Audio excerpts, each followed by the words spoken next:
The Nordic cross of the flag of Norway also houses the flag of Poland, if you look carefully. Come to think of it, so does Iceland and the United States of America, if you get the idea. But let's cut to the chase and ask the most burning question: does Poland have one of the most boring flags? Simple answer is yes. But if that's the case, then we need to include Monaco and Indonesia into the list so Poland doesn't feel left out. But hold on, is there more to this simple flag than just a red and white band? Join me as I journey around the beautiful city of Poland's capital with its flags in 50 places. First things first, Poland is a Central European country, not Eastern. Call Poland an Eastern European country and you'll find the locals will be very critical and blunt towards you, and this time they'll mean it. This bicolour flag doesn't represent the country's bi-curious LGBTQ stance in any way. In fact, it is said that Poland has the worst LGBT rights in the European Union, despite legalising same-sex relationships as early as 1932. There's so much more than a simple red and white striped flag that meets the eye, so let's unfurl some fascinating facts about the flag of Poland, otherwise known as Flaga Polski.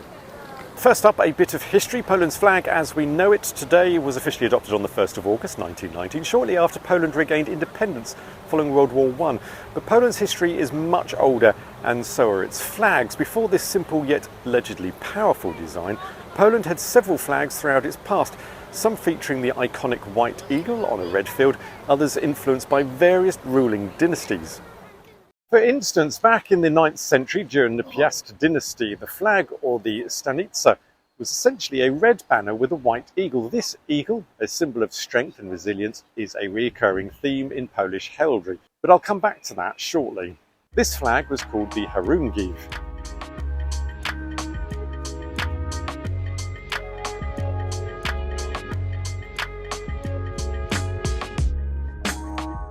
After 1386, Poland formed a royal alliance with Lithuania, the neighbouring Baltic country to the north, which went on to create the Polish-Lithuanian Commonwealth and resulted in a flag mash-up, if you like, with Polish eagles and the Vitus, the chap on the horseback for Lithuania.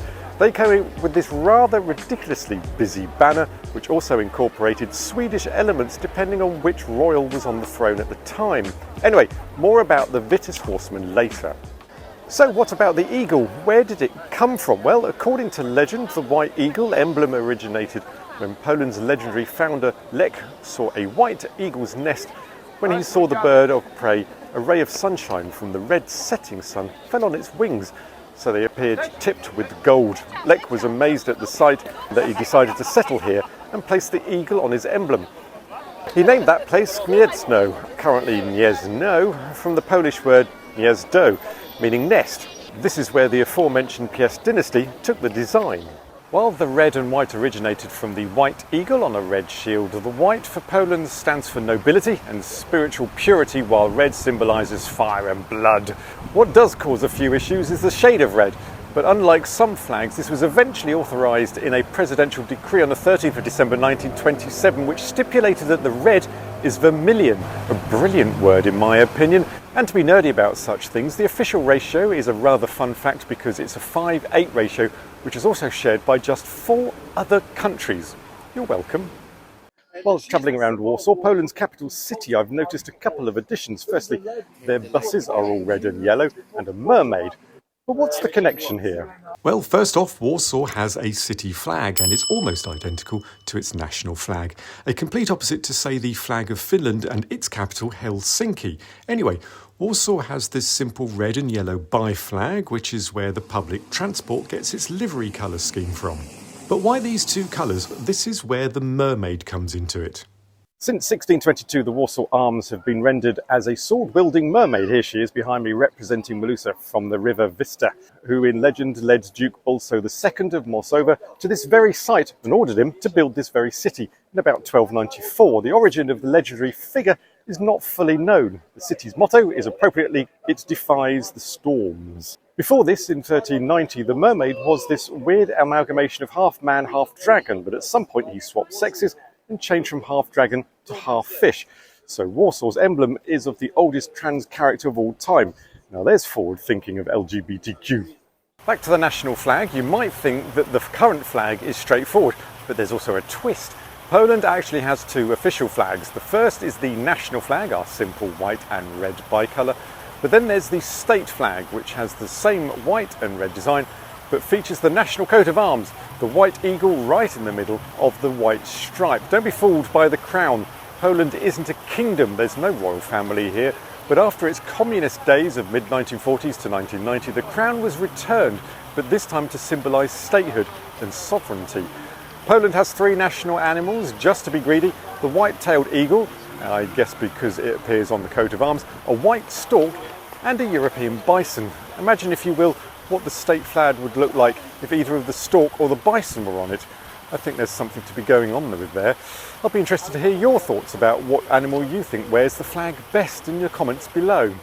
Anyway, how do you know when to use which flag? Well, the state flag is used by the government officials and Polish diplomats and missions abroad, while the national flag is for everyone to show off their Polishness pride.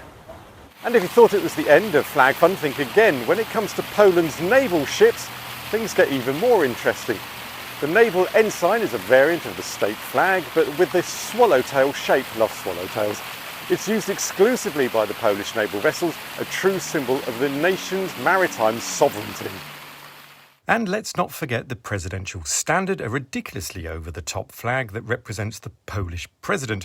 This flag is a square banner featuring the white eagle on a red field, bordered by a white wavy line. It's flown wherever the president is doing presidential things. So, if you see this flag, you know the big boss is in the house. Speaking of symbols of respect, did you know that Polish military personnel having a unique tradition when saluting the flag? Members of uniformed services stand at attention during a ceremonial rising of the flag, and if a uniformed service officer is in attendance but not standing as part of an organised group, individuals perform a two-fingered salute. And no, not that sort of two-fingered salute. It's a powerful gesture that ties directly to Poland's sense of national identity. So the next time you see that beautiful white and red flag waving, remember, it's more than just two colours. It's a symbol of national histories, pride and resilience. And now when you see the state flag, naval ensign or the presidential standard, you'll know exactly what they represent. Don't forget to drop a comment below with your favourite flag fact. And if you're feeling extra patriotic, give us a two-fingered salute by hitting that like button. And if you think I'd forgotten about the horsemen of Vitus from Lithuania, then you'd be wrong, because you can get the full lowdown about this flag here, where I ask just who is it that's on the horse and what has it got to do with the Navy. You can find out by clicking here. Isn't technology rather marvellous? Bon voyage.